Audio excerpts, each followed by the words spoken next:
ঘন করে, যাতে এইরকম করে মাথা বের করে চলে যেতে দিতে না পারে, ঠিক আছে? ঘন করে দেবো, আর এই গুঁড়ো দিয়ে পেঁচা পেঁচা দেবো। গুঁড়ো দিয়ে না, তুমি একটু যে মোটা তার আছে না ওটাতে দিবা।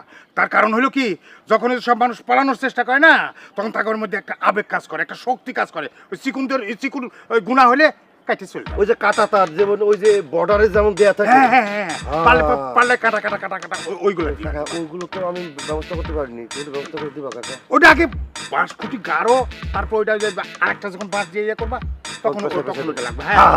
ঠিক আছে, তাহলে আমি দুজন মিলে করে ফেলি। দুজন মিলে? এখন আমার সময় নাই, আমি তো থানায় যাবো। থানায় তো সন্ধ্যা পর্যন্ত কাজ করি, তারপরে যাই। না না না, থানা আজ পর্যন্ত আমার মায়ের কোনো হদিস দিতে পারলো না, কতদিন হয়ে গেল। থানা আমার দেখা করতে করতে জরুরি ভাবে, আমি যাই। আচ্ছা ঠিক আছে, গেলাম। তুমি করো। ঠিক আছে কাকা, ফ্রি হলে আবার একসাথে কাজ করবানি। আচ্ছা ঠিক আছে। দুজনের তো হারাইছে, দুজনে তো একই ব্যথায় ব্যতীত। ঠিক আছে কাকা, মাপ ঠিক আছে না? একদম ঠিক আছে। তাহলে এরপরে যে বাসগুলো কাটবো এই মাপেই কাটবানি না?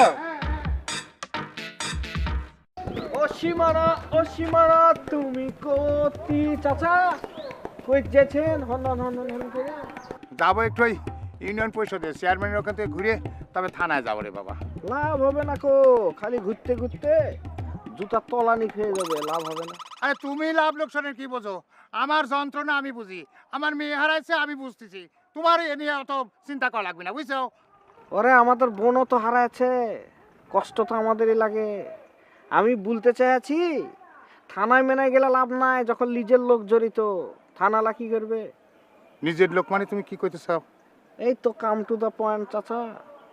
কথায় আছে না, কে যেন বলেছিল কবিগুরু নাকি, দেখা হয় নাই চক্ষু মিলিয়া ঘর হতে 1.5 পা ফেলিয়া, একটা ধানের শীষের উপর নাকি একটা ঘাসের উপর একটা শিশির বিন্দু। হ্যাঁ, ঘর হতে 1.5 পাই তো ফেলতে পারলাম না, 1/2 ইঞ্চিও পা ফেলিনি। 1/2 ইঞ্চি ফেললেই পাইতে পারতেন কারা আপনার মেয়েকে গুম করেছে। তুমি এত পেঁচাচ্ছাও কিসের জন্য? আমি এত কবিতা মবিতা কি কও, আসল কথা কি সেরে কও। এর আগে যেন কাকে, হাসেমের ছেলের নাম কি? করিম। করিম আর হাসেমই তো জড়িত, এত টেনশন লিছেন কেন? ওদেরকে ধরতে বলেন।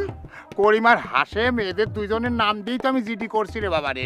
হ্যাঁ, ওই হাসেমের ধরে নিয়ে গেল, মানে ওর বাপের ধরে নিয়ে গেল, ধরে নিয়ে যাবার ছাড়িয়ে দিল, কিন্তু করিমের তো এখন পর্যন্ত অ্যারেস্টই করতেছে না। ওরে ঘটনার মধ্যে তো স্টোরি এটাই, হাসেমের তো আইও আসছিল দেখানোর জন্য।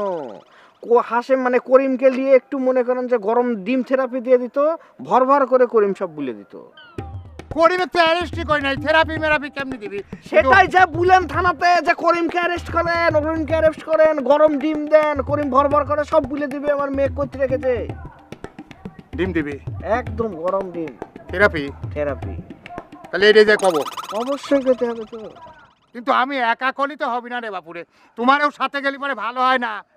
আমরা যাবো তো, দল বল সব কটা নিয়ে যাব, বুড়া বাচ্চা, 1.5 মাসের বাচ্চা, 16 মাসের বাচ্চা, সবগুলো নিয়ে মিছিল করতে করতে যাব থানায়। আগে আপনাকে বলতে হবে তো, মেয়ের বাপ আপনি।